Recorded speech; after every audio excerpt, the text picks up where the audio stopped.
大家好，欢迎收看《震惊最前线》，无马看中国，我是主持人张宏林。再次感谢大家收看我们的节目。我们有很多的观众朋友来信说，他订阅我们的这些资讯哦，发现常常我们的资讯之后突然收不到，不管什么原因啦。我们当然更怕的是有一些不良善的一些干扰啦。我希望大家喜欢我们的节目，帮我们转传、订阅、分享、按赞、留言哦。当然也欢迎批评指教，因为我还蛮喜欢我们在整个群组上面。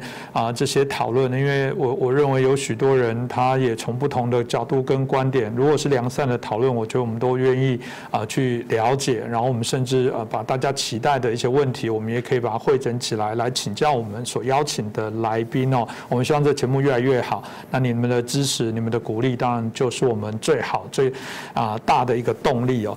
那谈到中国的这些相关议题，其实上从许多的一些面向，不讳言，中国在这几年整个经济崛起哦，在整个中国的这个经济改革开放之后，从2000年左右这样快速的跃升我们看到了许多的国家，那纷纷都把中国当作是一个非常重要的这个经济往来的一个关系。当然，在政治上的交流，当然包含这个我们看到许多民间文化的交流，一时之间非常蓬勃。我自己感受很深哦，我还记得我很久以前哦，大概10几20年前，我到巴厘岛去的时候。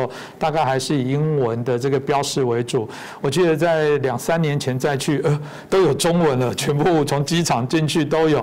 你可以想象中国的消费力有多么的强大。虽然是如此，我们看到整个民族主义的高涨，开始大家又有回想起那个早期中国，你看叫中国这个所有世界的中心，然后要万邦来朝，所以中国显然在这段期间这个看着国家经济的强盛，发现自己可以跟全世界平起平坐，这个油然而生的骄傲感，我们可以理解但这真的是一个适合的，或者这真的是真实的，或者只是一个表象的泡泡呢？我们今天很开心邀请到我们透视中国的高级研究员，也是台大政治系的荣誉教授明居正老师请我们明老师再帮我们来好好解析一下。明老师你好。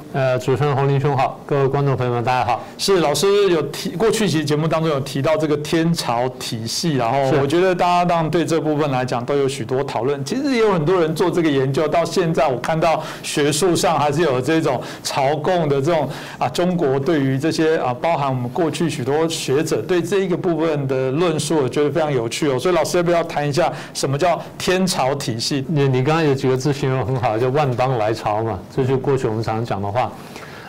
简单说呢，中国的这个世界观，传统中国的世界观呢，跟现在流行在国际社会上的世界观是不一样的。现在流行在国际上的世界观呢，叫做国际社会是一个无政府状态。简单说就是有200个政府，没有人比他们更高。每个政府为自己的国家人民追求安全、生存、福利什么等等，所以你要改变人家就是靠武力、靠其他力量。所以没有更高的这个强制力量，这叫无政府状态。中国传统的观念呢，国际社会是有秩序的，不是无秩序的，是有秩序的。那秩序怎么来呢？简单说呢，这个天朝体系呢有几个特征。第一个特征就是中国当然就天朝了，理所当然的。然后除了中国之外呢，其他的国家分成2类，一类是对中国朝贡的，叫朝贡国或叫属国；另外一类呢不来朝贡的，叫蛮夷之邦，就只有2类。所以从这角度出发，大家可以看到这个第3个特征就是中国跟其他这些国家的关系，跟其他国家别的国家之间的关系呢，它不是平等的，它是一个上下层级的关系。这个关系说就有趣了，它是一个儒家思想的根源，将来有空我们再慢慢说。所以这个上下层级关系呢，你看起来就像个金字塔，中国在这个最顶端，然后底下下一层呢叫朝贡国，再下面叫蛮夷之邦。那有人把它叫同心圆，为什么要同心圆呢？这个金字塔你从正上方往下看的时候，它就是同心圆了。中国在中间，外面全是朝贡国，在外面是蛮夷之邦，所以从上往下看呢，就是同心圆。第3个特征。第4个特征呢，就是中国和这些朝贡国的关系呢，是一种叫做朝贡关系。什么叫朝贡关系呢？这你刚刚不说万邦来朝吗？当然从来没有到万邦了，大概一般来说最多差不多20-30个国家，然后来朝。简单说就是分封跟进贡的关系。这些来朝贡的国家，中国分封他说你是朝鲜国王，你是这个伪奴国王，你是安南国王，你是这个暹罗国王，你是什么国王等等。换句话说，你们国家的合法性跟正统性要被我中国承认，那么你在那边统治呢才名正言顺。所以这是分封。那么进贡就是你来看我的时候，你不能空手来，你得带礼品，带珍奇的礼品，就你刚刚说的。所以这是封跟贡的关系，或者分封跟进贡的关系。再一层呢，就比较国家安全了，就是保护伞跟安全屏障。简单说就是你来对我朝贡，中国对你呢就有一种义务，什么义务呢？你被别人欺负的时候，我要帮你，我要帮你，你们彼此打架，朝贡国彼此打架，来跟我申诉，我帮你调解。那如果有人欺负了朝贡国，那么我要帮朝贡国出头。大家可以想一下啊，其实中国历史上面，我们常常讲话，其实你直接看下去，他没有帮太多国家打过仗。大概近代史上啊，中国帮外面打过仗的只有2个国家打3次战争，一个是帮朝鲜打过2次战争，中日甲午之战啊，那是帮朝鲜打仗。再来是韩战，帮朝鲜打仗，那么另外就是帮安南，就今天越南，帮跟法国打仗啊，就打过这2个国家3场战争。所以中国说这个保护伞呢，其实是有问题的，我们等会再详细说。但是从中国来看呢，这些朝贡国跟它有什么关系呢？是一种安全屏障。这些朝贡国大部分在中国的周边嘛，对不对？中国是中心嘛，他们在周边。所以，如果有人来侵略中国，除非是朝贡国侵略中国，如果是有更远国家来侵略中国的话，这些朝贡国首先是一个屏障，他得先侵略朝贡国，才能侵略到中国。各位看看，大概近代这个西洋来侵略中国的时候，大体就是这么个情况。除了说这个广州的这个问题之外，其他大体是这个情况。所以这保护伞跟这安全屏障关系。那么也就是说呢，你把这些整理起来之后，大体就勾勒出这么一个秩序。这个秩序说起来呢，大概是2000多年前春秋战国时候就有了，但是后来在汉朝之后呢，慢慢成型。汉朝因为跟外族打仗嘛，打完仗之后，这些人或者臣服了，或者逃走，逃走就没办法了。臣服的话呢，要么就直接进到中国一部分，变成州府县等等啊，或变郡国；要么就是我变成一个属国，或变成朝贡国。到了这个大概唐朝以后呢，这种制度就比较完备。然后万邦来朝呢，差不多就是那个时代。到了清朝的时候呢，当然这个就已经非常完整了。简单说呢，清朝有2个部会呢负责这件事情。今天只有一个外交部，对不对？当时是2个部，一个叫礼部，就是礼貌的礼。也就是说，我跟你的关系是个礼的关系。你以礼待我，我也以礼待你，所以我用什么单位去处理你呢？用礼部。礼部大体是处理呢从东边来的这些国家，另外叫礼藩院，就是藩就是那个藩镇的藩，礼藩院。那这个大理是处理西边跟西北边国家的，像西域啦这些国家，或者说俄罗斯啊这些国家，当时叫罗刹。所以一个叫礼部，叫礼藩院，那么这是2个单位，那今天都叫做外交部了。所以中国对这个东西呢，应该说是礼仪性的程度比较高。那实质部分坦白说是比较少的。是，当然，如果一开始老师提到这个，如果我们中国还有许多人，甚至包含中国高层，还是希望那个不止在我们谈到的对于国际的实质影响，如果内心里面还有那个皇帝梦，觉得需要大家就是我还是一个天朝的这些概念来讲，我难想象它套用在现今的国际社会，你可能是另外一种平行时空哦。但我还是比较好奇，老师刚刚也勾起了我相信很多人的兴趣了，就天朝、朝贡国、蛮夷之邦。那像台湾如果不大理中共，我们应该属于蛮夷之邦。老师要不要针对这部分可以再清楚跟我们分享一下？如果你要问到中共看台湾的话，就是他希望就台湾变成他的一个郡县，对不对？直接变成他的一个部分。如果不行的话，至少变朝贡国至少。你说蛮夷之邦，他是绝对不愿意的。反正你不是个国家就对了。他绝对不愿意。简单说，为什么叫天朝呢？大概中国几千年来在亚洲这地方呢，综合国力远远超过其他国家。实际上，你若看全球来说的话，大概在工业革命以前，中国的这个综合国力呢，都是凌驾于世界各国。有人粗略做过估计啊，大概到了明朝的时候，中国的这个经济实力呢，是国际的大概差不多1/3到1/4，到这么大。满清我们觉得很衰弱了，对不对？满清到末年的时候，它的 GDP 呢，有人粗算过，大概还占国际上的大概10几到20几，非常高，还这么高啊！满清末年呢，我们觉得说打到已经完全不像样了，它国力还这么强大。民国时候当然在大乱，所以民国初期之后就快速滑落，大概剩下中国全世界6%左右。当然，今天经过这改革开放之后，慢慢又爬回来，可是比例呢，相对来说还是比较低的。所以回到刚刚的问题啊，这个中国所以叫天朝呢，第一叫综合国力强大。综合国力强大，第一让表现在经济实力上面。中国当时呢，农跟商都很发达。商大部分是卖什么呢？就是食衣住行，就百工百货等等。那第二部分呢，就是军事力量强大。大家不要忘记，这个很多作战的方式跟武器呢，最早都是中国发明的，包括什么火药啦、什么等等，都是中国发明的。只是后来西方工业革命进步之后呢，把这东西融合进去呢，中国落后罢了。这第二部分。第三是政治上比较进步，政治比较进步，一方面就是政治统治比较有效，大体来说算是亲民。第二就是它政治制度进步，表现在什么地方呢？第一，对社会的管制，对社会管制尤其在2个方面，第一是抽税，我抽税能有效的抽税，这个在很多国家是做不到的。你举个例子，你现在在委内瑞拉，你能有效抽税吗？你在智利、在秘鲁这些南美国家，你能有效抽税吗？不行的。为什么？因为黑社会很大，是不是这样子？黑社会大了这样之后，他就可以挑战公权力，你抽税抽不到呢，国家治理就不叫有效。所以我们看说政治力是不是有效？第一是不是有效抽税？第二，必要的时候我要征人来打仗、征兵，或者说征工人来做工，我是不是征得到？当然这几个是重要的指标，那这叫政治的有效。再一个就是文化是不是进步？这我们等一下详细说。再一个，大家常常忽视的是，中国在传统的时代呢，科技是比较进步的。我只举一个例子吧，2个例子好了。一个是弓箭，现在我们看的弓箭呢，是手这样拉，然后这样射箭出来，对不对？那春秋战国的末期呢，就发明了弩。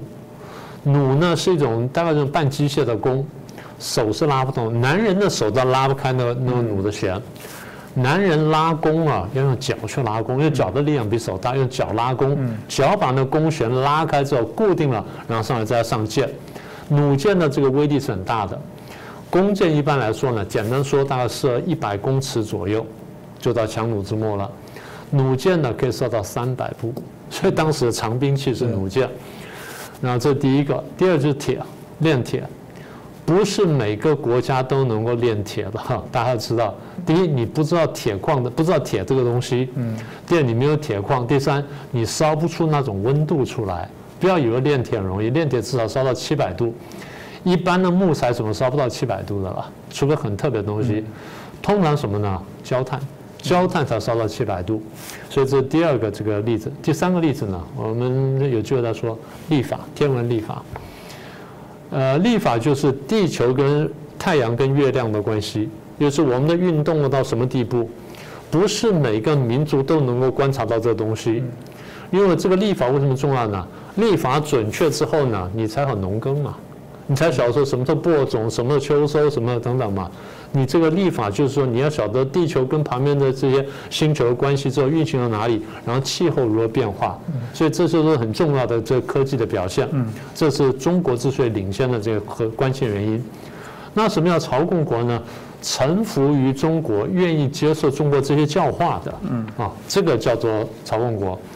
朝贡国大概我们夯不啷加起来也就是几十个了，比较有名一个是我们刚刚讲朝鲜。第二，大家不太记得的琉球，琉球对中国是非常忠实的。第三是安南，就现在越南。再来是暹罗，大体上现在就泰国。那缅甸了什么都曾经进贡过啊。再来就西域的一些国家，西域国家在唐朝时候比较有名的有个国家叫高昌国，高兴的高，昌盛的昌，高昌国。高昌国大概在哪里呢？在今天罗布泊，大概在哪里？高昌国在唐朝的时候是一个西域很强盛的国家，所以唐朝打到那边去之后呢，第一件事情就是先打败高昌，但是灭不了，因为高昌太强大了，灭不了。打完之后灭不了怎么办呢？那高昌就臣服于这唐朝，唐朝给他钢鞭跟钢刀，谁不听话你就打他，再不听话你就杀他，你奉我唐天子之命。所以高昌变成说唐朝在当地代行法律的这么一个家伙，就是家伙呢时行时判。他高昌国呢强大了，唐朝这个力量不到手，他就去叛变了，然后就是狐假虎威，就乱搞一顿。大家跑去唐朝告状，唐朝就要打高昌，把高昌痛打一顿之后呢，然后又没有找取代人，然后再给扶持一个新的高昌王，让他再来西域呢再帮我做事情。所以高昌很有名的。日本呢，中间有对中国进贡过100多年。那我们看历史上最有趣的一个进贡国家叫教廷国。当时教廷真的来中国朝贡吗？好像不是，有过，好像有过1、2次，但有几次绝对不是。为什么晓得不是呢？因为中国的史书上有记载说教廷国有人来，但教廷的史书上没有看到。所以怀疑是什么呢？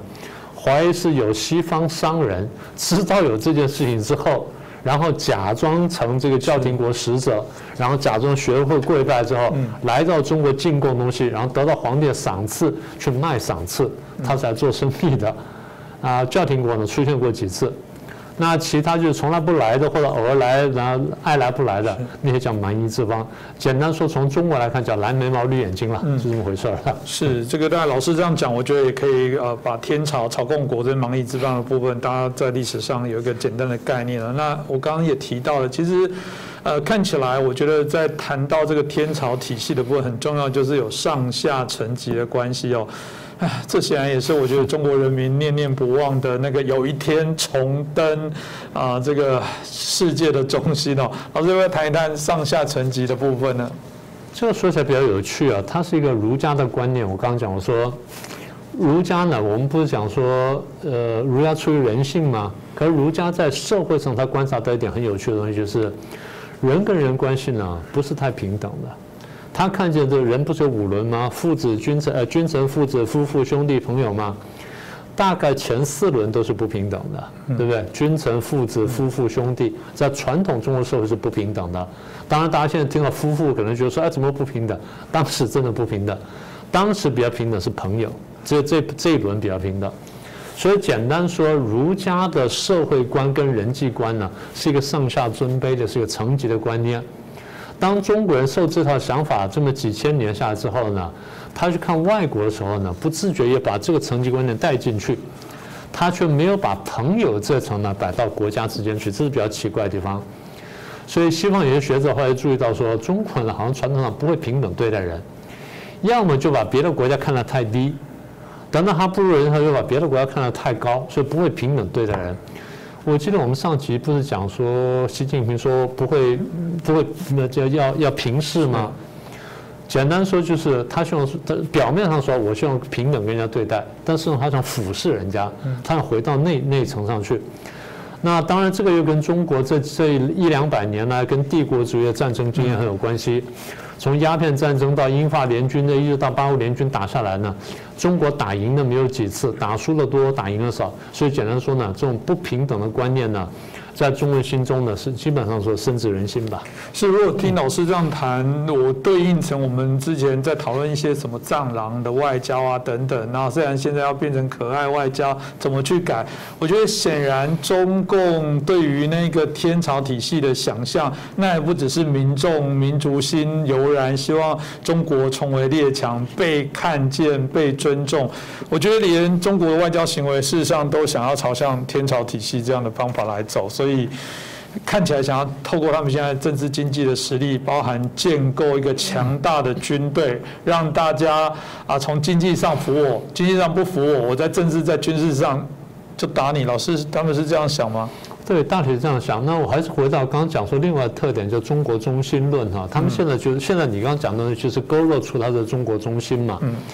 中国中心还有几层含义。第一呢，中国是当时已知的文明世界的地理的中心，对不对？当时在中国能探讨或周边国家能探讨就这么一个范围，在这已知世界当中呢，它是一个地理中心，这第一点。第二，我们刚刚讲它经济实力强大，所以它是经济中心，很多国家经济是环绕着跟中国经济来往呢而繁荣的，这第二点。第三点，它是科技中心，我刚刚讲说立法什么等等。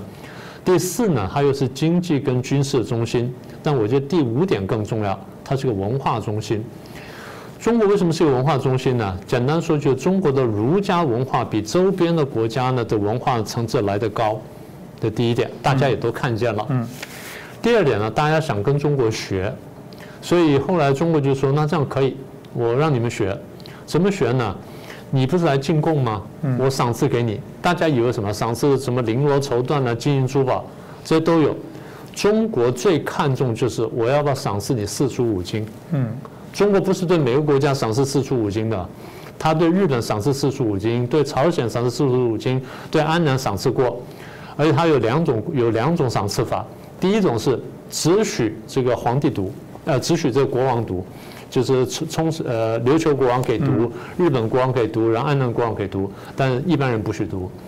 第二层是准许这个读书人读，第三层是最好，准许读书人读完之后，每隔几年来中国参加考试当官，这非常有趣的事情。所以看得起你才给你四书五经。所以我们常常不是开玩笑讲说，当时汉人就是看不起满清，看不起金人，所以不给他四书五经，他给他什么呢？给他本《三国演义》，就回去读完《三国演义》之后会打仗了，来打中国了。这是开玩笑的话。但简单说，就是中国中心论的核心就是文化比旁边国家来得高，才叫做文化中心。是啊，这当然也是老师讲的。中国号称这个泱泱大国，过去有5000年的丰厚的历史，的确中国有许多很重要的一些发明，在过去文化上，我是不讳言，我觉得这是事实。当然，另外一个部分就是老师刚刚提到保护伞跟屏障的部分，这部分要怎么样来看呢？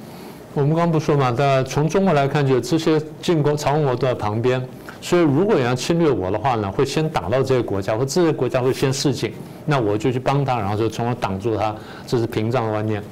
另外一点就是中国提供保护啊，你这个人家欺负你了，那我帮你出头。我前面讲，我说大概中国近100-200年了，帮两个国家打过3次仗嘛，帮朝鲜打过2次仗，帮安南打过1次仗。可是中国历史上呢，很不愿意出去打仗。中国跟其他我们现在心目中认识的帝国主义不太一样，中国不太喜欢打仗。我常常开玩笑，我说西域各国打起来了，然后来中国告状，中国怎么办呢？派一个使臣出去，然后就拿出了皇帝诏书，然后读说奉天承运，皇帝诏曰，你们不要再打了我就不管了。然后最后怎么办？等你打完之后，我再来认账。我事后追认打完的结果。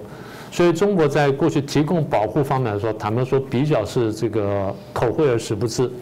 只有刚刚讲说打那场战争，英国打缅甸的时候，中国也没办法保护。然后这个英国打这个不丹啦，打哲孟雄呢，中国也没办法保护，都是这种情况。是，如果这样，刚刚也提到了，就是说。中国包含人民也好，包含中共也好，显然对于这些天朝体系有一些想象。这个也是复制到我们刚刚我有提到，也询问明老师的部分，就显然现在看起来，它的整个国家体系都朝向这部分在努力。当然那是有梦最美啦，但我不确定这个部分，老师怎么看呢？这样说吧，一个国家强大起来之后，它不见得就能够做到天朝。你想想看，纳粹起来如果做了天朝会怎么样？旁边死无葬身之地嘛，是不是这样？苏联崛起之后，旁边国家死多少人？苏联内部、俄国内部死多少人？这都一笔笔的血债。所以中国历代呢，能够成为天朝呢，不只是说军事力量强大或政治力量强大。中国的天朝之所以被人家叫做天朝，最核心点就是我刚讲的，文化跟道德比别人要进步，也就是它的价值观比别人进步。当旁边国家相对落后的时候呢，中国已经是知书达理，然后这知书达理的东西表现在四书五经上面，然后我要让你们教化，我们刚刚讲到教化嘛，它是一个文化中一个教化的概念嘛，我把我的比较高的文化传给你，要提升你们的文化，这样大家才觉得说，哦，你真的对我有帮助。我刚虽然讲说儒家在看这个人性当中是有尊卑之分，但儒家看人性有一点看得非常准确。孔曰仁，孟曰义嘛，对不对？也就是仁义这两个字是儒家文化的核心。那么这仁义两个字呢，是从人性里面出来的，也就是儒家的这些先贤呢，看见人性当中最核心的两个部分，一个叫仁，一个叫义，然后多方阐述之后发扬光大。经过2000年来，大家都觉得说这个符合人性，这东西呢对于社会教化、统治国家乃至国家相处呢都有帮助，所以我们尊奉仁义。那么中共今天要推广呢，是他那条党的教育。今天我们看见那个党的教育呢，是完全抹杀人性的。我不是一再讲这句话吗？我说中共的党性抹杀人性。所以为什么我们觉得说中共的强大，如果真的强大起来的话，它不能成为天朝，就因为说它没有符合人性的这一块，而且它不但没有符合人性，它还破坏人性。它用了非常简单的民族主义的口号，把中国人里面心目当中的，或者把中国人本性当中最坏的那面发扬光大。大家看到中国人有钱出去到国外呢，就一副暴发户的样子。我不是说人不可以有钱，我只说人有钱之后如何待人接物，我们谈这个问题。我们绝对不是取笑人有钱，我们只是说人有钱之后呢，你怎么样去应付自己跟应付别人，你展现出来行为是什么样子。我们看到不止一次，就是中国这有钱的这些团体呢，到国外去旅游的时候啊，吃自助餐，人家是拿个夹子去夹虾子，他拿一个盘子去捞虾子。这个不是说个别国民道德的问题，这整个国民素质在国际社会上的表现。换句话说，他在国内就是这样子，到国外他才会这样去做。那么也就是说，这个国家呢，他在培育国民的时候，他的道德那层呢不够。所以当你出来，即便大家想说赚你的钱，但大家心里是看不起你的，是不是这样子？不是说你有钱就大爷。这个中共对人性看得比较卑劣，常常看到人性坏的那面。所以我们为什么在强调，我们说中国共产党的基本教育或世界各国共产党基本教育跟人性是相背离的，它没有办法成为统治人类的最高指标，这就是我们的意涵。我再说一次，我们不是反对中国强大，我们反对是中共强大。所以我们一直在讲，我们的核心是反共不反华，而且唯有反共才能提升中华，这才是我们真正的意涵。是，我想明老师在多次也提到这部分，我自己也非常认同哦，这不是分化，什么哪有怎么分，中国就中国，都是一体。但不要忘了，中共今年才要建党100年，那你们又号称有5000年历史，来算一下。他才1/50的时间，他何以代表4900年？对啊，他凭什么来代表真的就所谓中国？我顶多可以说他目前是继任者。抱歉，台湾有个说法就是你还是会升到败家子啊。把你的家产败光，然后让你的家族蒙羞，我觉得我们可以来检视哦。我告诉你，中国现在不管你怎么崛起，你问你的国家用不良善的方法，是不是害你的国民出去被讨厌？我现在只要看到很多排华的这些事情，我真的非常的伤心跟难过。为什么？那个是全部的，不止华人，是所有的亚洲人都受害，因为你的政府用不良善的方式崛起，而造成我觉得所有人受到平白无辜的这样的一些对待，这真是不公平。为什么你的国家，你没有要求你的国家用良善的方式让人尊重？所以我觉得明老师刚刚提得很好，你的文化、你的道德。我真的好爱看中国的那些美食的什么的节目，我不是什么很爱吃干嘛，是指我真觉得那是老祖先的智慧，在那么贫瘠的黄土高原，他怎么让那个食物那么得来不易的，然后去做到最完整的发挥？你不赞叹，这就是一个了不起的民族，但他真的就不是中共嘛？我觉得这是很重要的部分。那今天很谢谢明居正老师哦，也让我们带来这样的一个个议题，让大家可以重新去了解一些中国议题思维的一些脉络。那我们真的很希望大家可以更为理解这些所有探讨核心的问题。我们还是强调，我们希望如果中国崛起，是因为它有更好的道德、更好的良善的一些价值，而不是把战狼外交演成赞扬、可爱羊，然后什么羊，它就会被大家所认同。不会的，你还是会被拆穿，因为你是演戏，你不是真心发自内心的改变。那我想今天很谢谢明老师，也感谢大家的收看。我们希望大家继续支持我们的节目，感谢。各位震惊最前线的好朋友们，我是主持人张宏林，欢迎订阅我们的频道，也记得打开小铃铛，掌握最新节目通知，让精彩评论不错过。更欢迎留言、转传影片，